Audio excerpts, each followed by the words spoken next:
سلامونه دوستانو، ستړي مه شئ. په یوې نوې ویډیو کې تاسو ته ښه راغلاست. دویم هیله ده چې روغ جوړ خوشحاله به وئ. که زموږ چینل مو سبسکرایب کړی نه وي نو همدا اوس یې سبسکرایب کړئ. څېړنو مڼه او نارنج د جنسي طاقت ډېرولو لپاره ښه بللي. درنو دوستانو، که تاسو هم غواړئ چې دغه اسانه طریقه وازمویئ نو تاسو په اسانۍ کولی شئ. د تیارولو طریقه یې څه داسې ده چې نیمه مڼه او نیم نارنج به راواخلئ.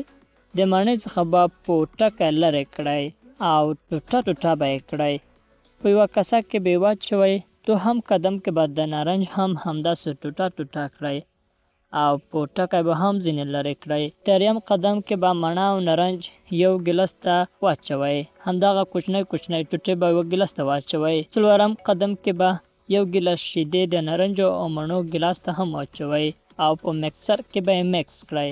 له مکس کولو وروسته به د جوس په شکل وڅښئ. دا به ستاسو جنسي قوت زیات کړي. دا هم دوستانو یادونه کوم که چینل مو سبسکرایب کړی نه وي نو همدا اوس یې سبسکرایب کړئ.